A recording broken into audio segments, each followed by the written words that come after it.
जय हिंद दोस्तों, मैं हूं आपका दोस्त के बी और आज की इस वीडियो में हम 8 अप्रैल 2021 को आरआरबी एनटीपीसी के जो पहले शिफ्ट का एग्जाम हुआ है इसमें पूछे गए जीके और करंट अफेयर्स के प्रश्नों को डिस्कस करेंगे। तो पूरा वीडियो बहुत ही ध्यान से देखिएगा। इस वीडियो की जो पीडीएफ फाइल है वह आपको टेलीग्राम चैनल केवी गुरुजी या फिर kbguruji.in के ऊपर मिल जाएगी, तो वहां से आप इसके पीडीएफ को भी डाउनलोड कर सकते हैं। और एक जरूरी चीज मैं आपको बता दूं कि अब जो अधिकांश करंट अफेयर के प्रश्न पूछे जा रहे हैं वह आपके जनवरी, फरवरी और मार्च महीने के हैं। तो इसीलिए जनवरी, फरवरी और मार्च महीने के जो करंट अफेयर हैं उनको आपको अच्छे से तैयार करके जाना है। इसके लिए आप अनअकैडमी पर मेरी क्लास में भी जुड़ सकते हैं। आज शाम को जो 8 बजे क्लास होगी उसमें हम लोग जनवरी, फरवरी और मार्च के ही करंट अफेयर को डिस्कस करने वाले हैं। तो पहला प्रश्न पूछा गया कि बिस्मिल्लाह खान किस वाद्य यंत्र से संबंधित हैं। तो बिस्मिल्लाह खान जी की अगर हम लोग बात करते हैं तो ये आपके बजाते हैं शहनाई। क्या शहनाई से संबंधित है बिस्मिल्लाह खान जी। फिर एक प्रश्न पूछा गया कि महात्मा गांधी जो समुद्री पार्क है वह आपको कहाँ पर देखने को मिलेगा। तो ये पार्क ऑलरेडी पूछा जा चुका है, आपको मिल जाएगा अंडमान और निकोबार में। कहाँ पर? अंडमान और निकोबार में ये स्थित है। इससे पहले एनटीपीसी ने कई बार पूछा है कि हमारे यहाँ का पहला मरीन नेशनल पार्क कौन सा है, तो वह आपका है गल्फ ऑफ कच्छ वाला। वह हमारे देश का पहला मरीन नेशनल पार्क है। फिर एक प्रश्न पूछा गया कि जो आपका चौरा चौरी कांड हुआ था उसके बाद में गांधी जी ने किस आंदोलन को वापस लिया था। तो 4 फरवरी को चौरा चौरी कांड होता है उत्तर प्रदेश के गोरखपुर में, और उसके बाद में गांधी जी के द्वारा नॉन कोऑपरेशन मूवमेंट यानी कि असहयोग आंदोलन को वापस ले लिया जाता है। और वीडियो में आगे बढ़े उससे पहले मैं आपको बता दूं कि अगर आप लोगों ने अभी तक मुझे अनअकैडमी प्लेटफॉर्म के ऊपर फॉलो नहीं किया है तो नीचे डिस्क्रिप्शन में मेरी प्रोफाइल की आपको लिंक मिल जाएगी, उस पर क्लिक करके आप मुझे वहां पर फॉलो जरूर कर लें। अगर आपको आने वाले समय में ग्रुप डी एग्जाम, इसके अलावा जो CBT 2 का एग्जाम होना है उसके लिए स्टैटिक जीके और करंट अफेयर की तैयारी सबसे बेहतर तरीके से करनी है तो आप मुझे यहाँ पर फॉलो कर सकते हैं। इसके अलावा अगर आप लोग अनअकैडमी पर कोई भी पेड कोर्स खरीदना चाहते हैं तो सिंपली यूज करिएगा मेरा कोड KV10, इससे आपको 10% का डिस्काउंट मिल जाएगा। और अगर आप लोग अनअकैडमी प्लेटफॉर्म के ऊपर फ्री क्लासेस भी देखते हैं तो उससे भी आप 10% का डिस्काउंट ले सकते हैं। अगला प्रश्न पूछा गया कि 2 तिहरा शतक मारने वाले एकमात्र भारतीय खिलाड़ी कौन है। तो पहले बताया गया था कि 2 तिहरा शतक के बारे में पूछा गया था, तो इसका उत्तर हो जाएगा वीरेंद्र सहवाग। लेकिन बाद में 2 लोगों ने ये कंफर्म कराया कि प्रश्न ये पूछा गया था कि ODI में 3 दोहरा शतक किसने लगाया है। तो याद रखेंगे हमारे यहाँ के जो रोहित शर्मा हैं वह दुनिया के इकलौते बल्लेबाज हैं जिन्होंने एक दिवसीय क्रिकेट में 3 दोहरा शतक बनाया हुआ है। और रोहित शर्मा के नाम वनडे इंटरनेशनल में सर्वोच्च स्कोर का भी रिकॉर्ड है जो कि है 264 रन, श्रीलंका के खिलाफ इन्होंने बनाया था। तो इसके बारे में आपको याद रखना है। फिर एक प्रश्न पूछा गया कि राष्ट्रीय अनुसूचित जनजाति आयोग के नए अध्यक्ष कौन बने हैं। तो याद रखेंगे हर्ष चौहान जो हमारे यहाँ पर राष्ट्रीय अनुसूचित जनजाति आयोग है उसके नए अध्यक्ष बने हैं और 3 वर्षों के लिए इनकी नियुक्ति की गई है राष्ट्रपति महोदय के द्वारा। लेकिन बाद में पता चला कि प्रश्न ये पूछा गया था कि जो राष्ट्रीय अनुसूचित जाति आयोग है यानी कि ये आपके ST कमीशन की बात हो रही है, यहाँ पर आपके SC कमीशन की बात हो रही है, तो इन दोनों लोगों की नियुक्ति अभी आपके फरवरी महीने में ही हुई है। तो हर्ष चौहान ये आपके ST कमीशन के नए अध्यक्ष बने हैं और बीजेपी के एक नेता है विजय संपला जो कि राष्ट्रीय अनुसूचित जाति आयोग के नए अध्यक्ष बने हैं। तो दोनों लोगों के बारे में आपको याद रखना है। फिर एक प्रश्न पूछा गया कि जो चंद्रयान 2 मिशन था इसमें कुल पेलोड की संख्या कितनी थी। तो ये हम लोग ऑलरेडी कई बार डिस्कस कर चुके हैं चंद्रयान 2 मिशन के बारे में। 22 जुलाई 2019 को इसे लॉन्च किया गया था आपके श्रीहरिकोटा से, और इसमें पेलोड की संख्या टोटल थी 14। जो हमारा ऑर्बिटर था यानी कि जो चंद्रमा का चक्कर लगाता है उसमें 8 पेलोड थे, लैंडर यानी कि विक्रम में 4 थे, और जो प्रज्ञान नाम का रोवर था इसमें आपके 2 पेलोड रखे गए थे। तो ये सारी चीज़ें आपको याद ही रखनी है। बड़ा इमामबाड़ा जो कि उत्तर प्रदेश के लखनऊ में स्थित है, इसका निर्माण किसने करवाया था। तो इसका निर्माण करवाया था आसफुद्दौला ने। किसने? आसफुद्दौला ने 1784 में इसका निर्माण करवाया था। बाकी ये आप चंद्रयान के बारे में पढ़ सकते हैं, इनसे कई बार प्रश्न पूछा है एनटीपीसी ने, तो ये सारे आप पेलोड के बारे में यहाँ पर डिटेल में पढ़ सकते हैं। फिर एक प्रश्न पूछा गया कि मारुनी लोक नृत्य किस राज्य से संबंधित है। तो मारुनी की अगर हम लोग बात करते हैं तो ये आपके सिक्किम राज्य से संबंधित है। कहाँ से? सिक्किम से ये संबंधित है। फिर एक प्रश्न पूछा गया कि रॉलेट एक्ट कब पारित हुआ था। तो रॉलेट एक्ट की बात करते हैं तो ये आपका 1919 में पारित हुआ था। कब? 1919 में ये पारित हुआ था। फिर एक प्रश्न पूछा गया कि आवर्त सारणी के लिए जो ऑक्टेट रूल है या किसने दिया है। तो ये रूल दिया गया था न्यूलैंड के द्वारा। किसके द्वारा? न्यूलैंड ने यहाँ पर ऑक्टेट रूल दिया था। फिर एक प्रश्न पूछा गया कि जो कजरी त्योहार होता है वह आपके किस ऋतु में मनाया जाता है। तो ऋतु की अगर हम लोग बात करते हैं तो वर्षा ऋतु में ये मनाया जाता है, यानी कि जब आपके सावन का महीना होता है तो उत्तर प्रदेश राज्य में ये जो आपका कजरी त्योहार है वह मनाया जाता है।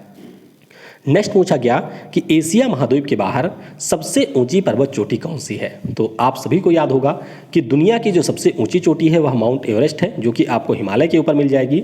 दूसरी आपकी केटू है जो कि पीओके में मिलेगी।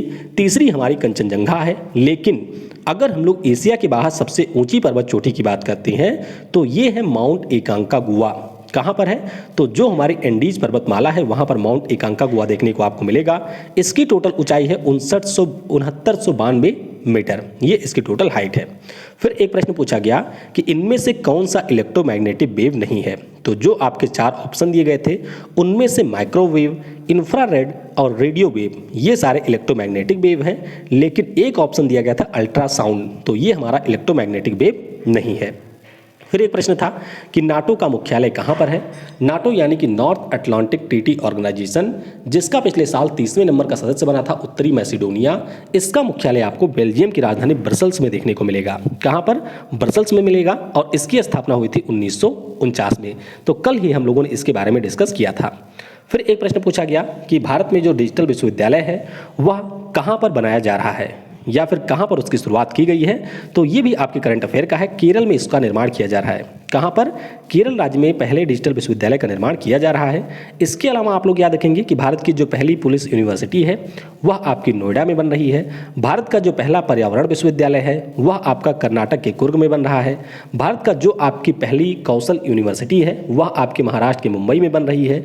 भारत की जो पहली ट्रांसजेंडर समुदाय के लिए यूनिवर्सिटी है वह आपके उत्तर प्रदेश में बन रही है। तो ये सारी चीज़ें भी आपको याद रखनी है। आगे पूछा गया कि जीवन का अधिकार किस अनुच्छेद में दिया गया है। तो आसान सा है, ये आपके अनुच्छेद 21 में दिया गया है और 4-5 बार ये पहले भी पूछा जा चुका है। फिर एक प्रश्न पूछा गया करंट अफेयर का ही है, DRDO के द्वारा फायर सेफ्टी ट्रेनिंग के लिए कौशल विकास संस्थान किस राज्य में शुरू किया गया है। तो उत्तर प्रदेश में आपको मिलेगा पिलखुआ, जहां पर इसकी शुरुआत की गई है। तो इसके बारे में आपको याद रखना है, हमारे रक्षा मंत्री राजनाथ सिंह जी के द्वारा इसका उद्घाटन किया गया था। तो ये भी आपके करंट अफेयर का ही है। अगला प्रश्न पूछा गया कि तूतीकोरिन थर्मल पावर प्लांट कहाँ पर है। तो ये बहुत ही आसान सा प्रश्न है। तूतीकोरिन की अगर हम लोग बात करते हैं तो ये मिल जाएगा तमिलनाडु में। कहाँ पर? तमिलनाडु में आपको तूतीकोरिन थर्मल पावर प्लांट देखने को मिलेगा। फिर एक प्रश्न पूछा गया कि इनमें से कौन सा ओपन सॉफ्टवेयर नहीं है। तो कई सारे सॉफ्टवेयर वहाँ पर दिए गए थे, उनमें से एक आपका ऑपरेटिंग सिस्टम था जिसका नाम है लाइनेक्स।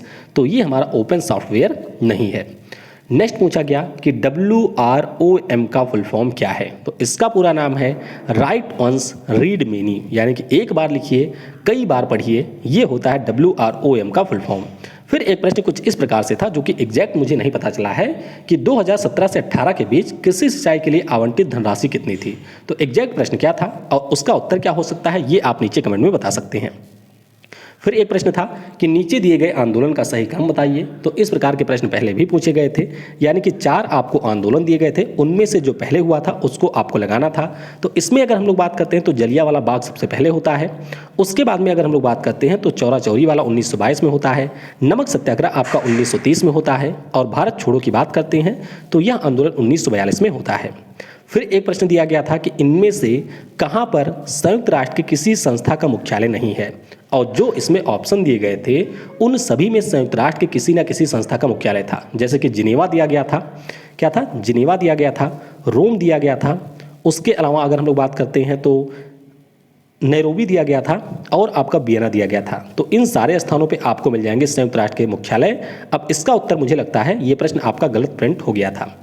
फिर एक प्रश्न था कि इनमें से कौन सा न्यूरॉन का भाग नहीं है। तो ये 4 ऑप्शन आपके दिए गए थे, एक्सॉन, डेंड्राइट, सेल बॉडी और कोन। तो कोन की अगर हम लोग बात करते हैं तो ये हमारे आँख का भाग होता है, बाकी जो ये सारे हैं वे आपके न्यूरॉन के पार्ट होते हैं।